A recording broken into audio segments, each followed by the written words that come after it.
உலகத் தமிழர்கள் அனைவருக்கும் இனிய பொங்கல் நல்வாழ்த்துக்கள். பொங்கல் வைக்கக்கூடிய நேரம், முறை, படையல் முறை இதை பற்றி தான் நம்ம தெரிஞ்சுக்க போகிறோம். பொங்கல் எப்படி வைக்கிறதுன்னு கண்டிப்பாக தெரிஞ்சுக்க போகிறோம். வீடியோவை ஸ்கிப் பண்ணாமல் முழுசாக பாருங்கள். அதே மாதிரி உங்களுக்கு பிடிச்சிருந்தால் மற்றவங்களுக்கு ஷேர் பண்ணுங்கள். வாங்க பொங்கல் வைக்க ஆரம்பிச்சிடலாம். இப்போது நான் பொங்கல் வைக்கிறதுக்கு 1 டம்ளர் அளவுக்கு பச்சை பொன்னி அரிசி எடுத்திருக்கேன். நீங்கள் உங்களுக்கு பொங்கல் அரிசியாவோ இல்லை பச்சை பொன்னி அரிசியாவோ எடுத்துக்கோங்க. இது கூடவே 1 டேபிள் ஸ்பூன் அளவுக்கு கடலைப்பருப்பு எடுத்துக்கலாம். 1 டம்ளர் பச்சரிசிக்கு 1/4 டம்ளர் பாசிப்பருப்பு எடுத்துக்கலாம். இப்போது பாசிப்பருப்பு லேசான சூடில் நம்ம வறுத்து எடுத்துக்கலாம். நீங்கள் வறுக்க உங்களுக்கு பிடிக்கலன்னா அப்படியே சேர்த்துக்கோங்க. லேசான சூட்டில் நீங்கள் வறுத்து எடுக்கும்போது உங்களுக்கு அதில் இருக்கக்கூடிய பச்சை வாசனை போயிட்டு சாப்பிட சுவையாகவும் மணமாகவும் பொங்கல் உங்களுக்கு கிடைக்கும். நம்ம பொங்கல் வைக்கிறதுக்கு நல்ல நேரம் நான் வீடியோக்குள்ளார சொல்கிறேன். நீங்கள் கண்டிப்பாக வீடியோ ஸ்கிப் பண்ணாமல் பாருங்கள். இப்போ நம்ம வறுத்து எடுத்துகிட்டு வந்துட்டோம் பாசிப்பருப்பு. இதை நம்ம எடுத்து வச்சுருக்க அரிசி கூட கலந்து விட்டுக்கலாம். நல்லா கலந்து விட்டு ஒரு 2லேருந்து 3 டைம் நம்ம தண்ணியை விட்டு நல்லா அலசி எடுத்துக்கலாம்.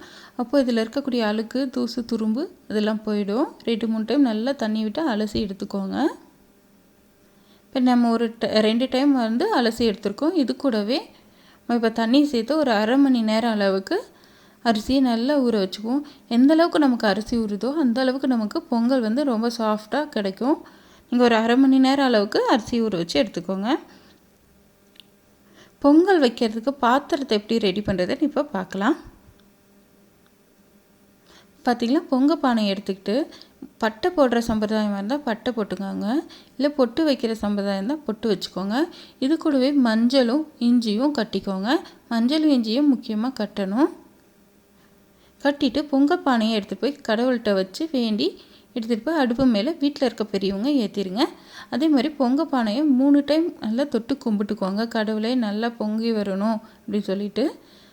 அதுக்கப்புறம் வீட்டில் இருக்கக்கூடிய பெரியவங்க பால் தான் நம்ம பொங்கல் பானையில் சேர்க்கணும். நான் 1/4 டம்ளர் பருப்பு எடுத்துருக்கேன் இல்லைங்களா, அதுக்கு 1 டம்ளர் பால் சேர்த்துக்கிட்டேன். 1 டம்ளர் அரிசிக்கு 4.5 டம்ளர் தண்ணியை சேர்த்துக்கிட்டேன். இது வீட்டில் இருக்க பெரியவங்க செய்யலாம், யாராக இருந்தாலும். இது கூடவே ஒரு 3 அருகம்புல் போட்டுக்கோங்க.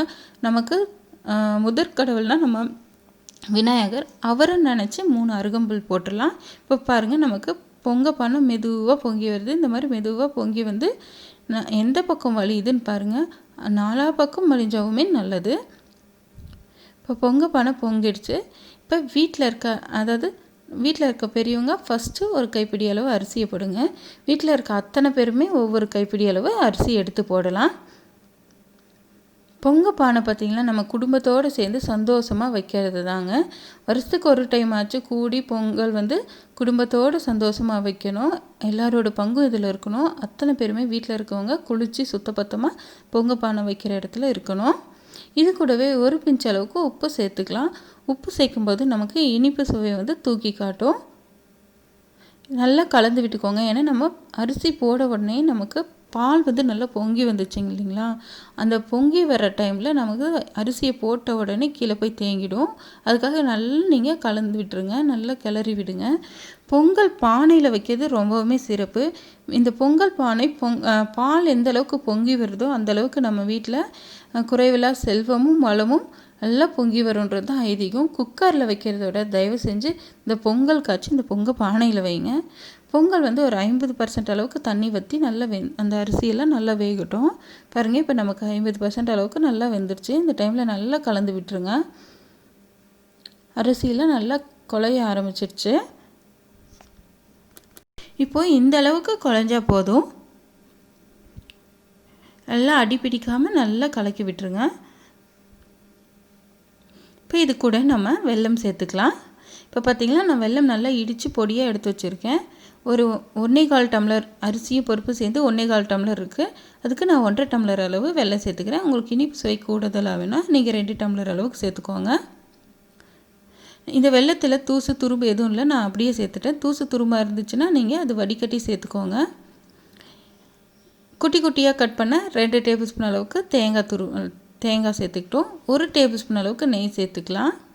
மொத்தமாகவே இதுக்கு 75 கிராம் நெய் இருந்தால் போதும். சேர்த்துட்டு எல்லாம் நல்லா கலந்து விட்டுருங்க.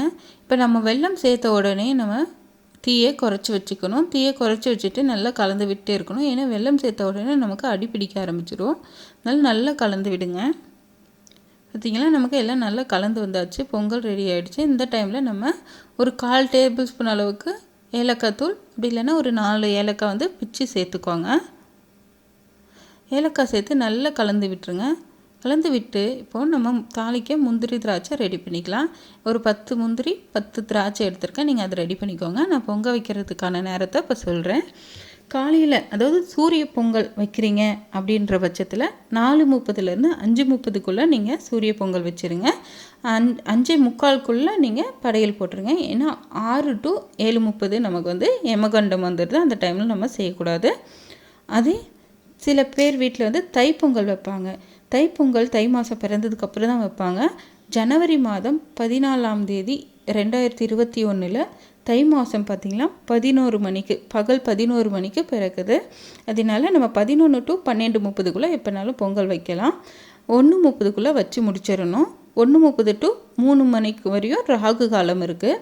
நாங்கள் சூரிய பொங்கலும் வைக்கலை, தைப்பொங்கலும் வைக்கலை, கடவுளுக்கு பொங்கல் வச்சு படைக்கிறோம் அப்படிங்கிறவங்க 7:30லேருந்து 12:30 வரையும் நீங்கள் எப்போனாலும் பொங்கல் வச்சிடலாம். குடும்பத்தோடு சேர்ந்து பொங்கல் வச்சு இதை வந்து நீங்கள் எல்லா காய்கறிகளும், கிடைக்கக்கூடிய அத்தனை காய்கறிகளும் சேர்த்து ஒரு குழம்பாக வச்சு நம்ம கடவுள்கிட்ட வச்சு படைக்கணும். அப்போது வாழைப்பழம், வெற்றிலைப்பாக்கு, மஞ்சள், இஞ்சி, கரும்பு, விளைந்த காய்கறிகள் எதுவாக இருந்தாலும் தேங்காவோடு சேர்த்து வச்சு படைச்சிக்கோங்க.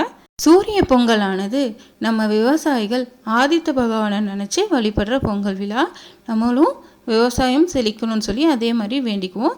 சூரிய பொங்கல் வைக்கும்போது சிவசிவ சூரியனை, சிவந்து எழும் சூரியனை, அலைக்கடலில் எழுந்து உதிக்கும் ஆதி பகவானே, உம்மை கண்டு பனி நீங்குவது போல் எம்மை கண்டு துன்பம், வறுமை, நோய் எல்லாம் நீங்க வேண்டும் என்று வேண்டிக்கின்னு நம்ம இந்த சூரிய பொங்கல் வைக்கும்போது கடவுளுக்கு படையல் போடணும். வீடியோ பிடிச்சிருந்தா சப்ஸ்கிரைப் பண்ணிக்கோங்க.